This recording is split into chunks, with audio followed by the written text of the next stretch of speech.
today's topic would be what is supply chain and the recent evolution in supply chain. So can one of you tell me what supply chain is? It is the flow of goods and services from the procurement of raw materials to delivering it to the end customer. Very good. So supply chain is the flow of goods and services from the beginning to the end. It can be from procurement of raw materials to reaching the end consumer.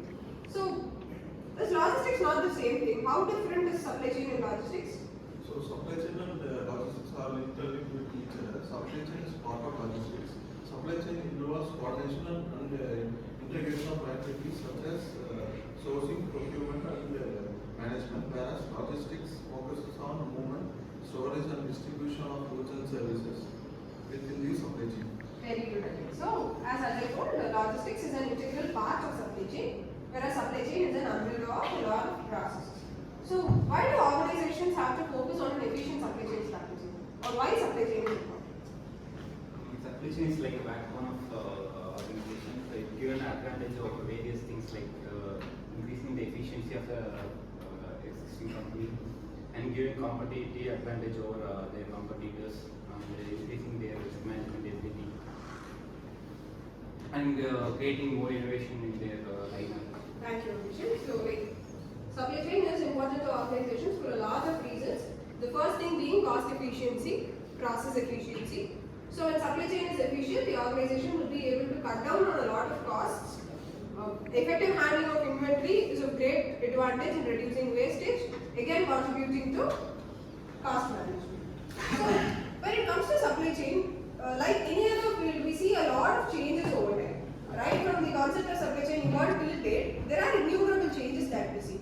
So any change happens for a reason. Can one of you tell me what are the problems that would occur if supply chain happens to be in its traditional format, like if we still keep writing inventories on paper?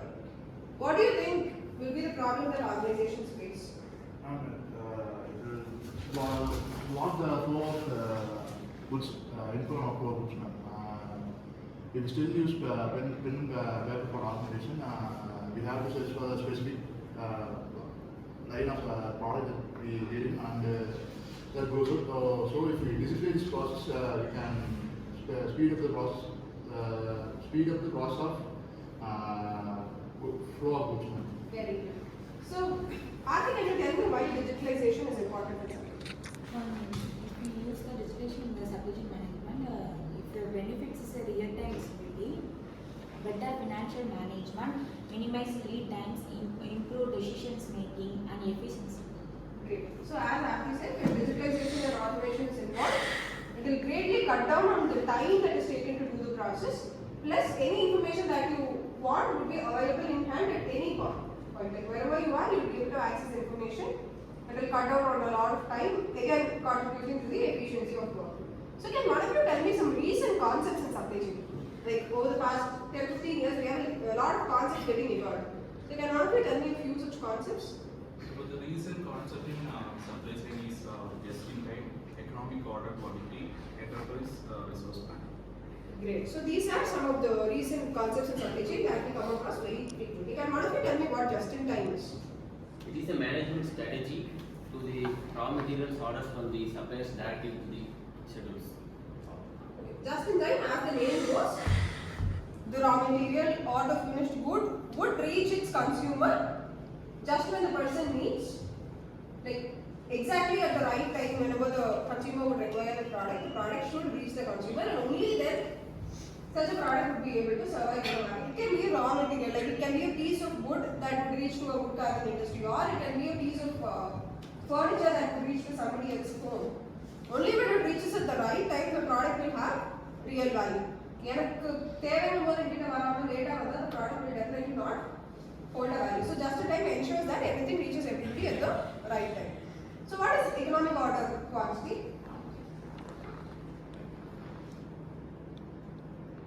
Okay. So economic order quantity is that particular amount of product that should get involved so that there is no profit, no loss situation. For the organization to function efficiently, for the process to be really profitable, there is a particular quantity that has to be involved. Say for example, I involve a truck to transport 10 notebooks from Coimbatore to Europe. This is one scenario. Or I ask the person in Europe to buy 10 notebooks from a dealer there, which is an efficient process. On the other hand, if there is 10 cars involved, should I hire a truck to get those 10 cars, or like the notebook, should I get it from a local dealer? Why is that efficient? For cars, you suggest trucks. For notebooks, you suggest going and purchasing from a nearby store. Rendume adonde angle efficient. So why is that efficient? Why can't you transport a notebook in a truck? It's not feasible. Feasibility, cost involves a lot of cost. The notebook oda price oda neenga transportation ku kudukra price adhigama irukum. So andha இடத்துல EOQ will not be met. Is that understood? Okay. So what is ERP? ERP stand for Enterprise Resource Planning. It's a software system used in supply chain management to integrate the various business process and function in organization.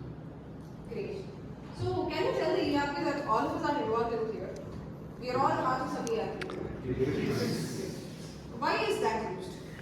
Why do we use literacy? To follow up. Why is it essential to log into your metrics every day?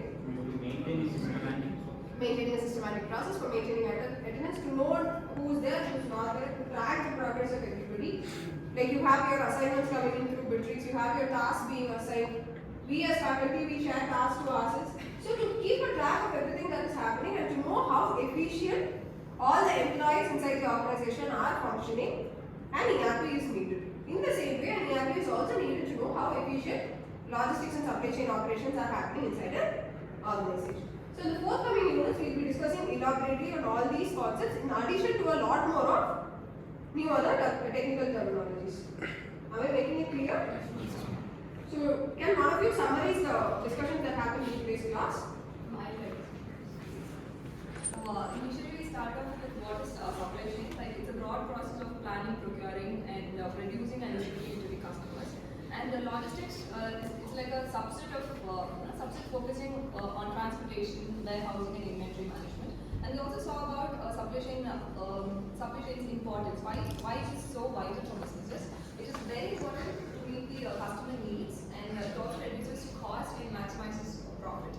And we also saw what are the drawbacks that we faced in traditional supply chain practices, because it's a manual practice. Like there is a higher chance of errors and administration burdens, and it is also there is a chance of inefficiency and delays in supplying it to the customers. And also there was a very limited flexibility in to market changes. And also why is digitalization so important? Like digitalization comes as a solution to tackle this problem. And I feel like real-time tracking, predictive analysis, and automation can really solve this problem. It can also improve the informed decision-making process, I feel. And we also saw some software and technologies in supply chain like ERP, EOQ, and just-in-time, and they use. Like ERP is used to integrate the very core of businesses, the process of businesses, and EOQ is to determine the optimal quantity to balance the costs. And GIP reduces the holding cost by ordering goods when needed. And also, like overall, we can tell that technology and modern practices are really very important to stay in this competitive world. Great. Thank you, Sharon, for summarizing. As a follow-up task, can we discuss about a few companies that are leading in the supply chain industry? And I would appreciate one of you could tell me what is that USP that makes these companies stand out. One of the leading companies are FedEx and DHL. They operate in networking all the worldwide they operate, and they are efficient in all the packaging, then the quality of supplies. Great. So, as a follow-up task, can all of us make an attempt to identify more such companies so that in the following classes we'll have some informed discussions. Like we'll discuss a lot about the current leading players in logistics so that will add value to the discussions that are happening. Thank you.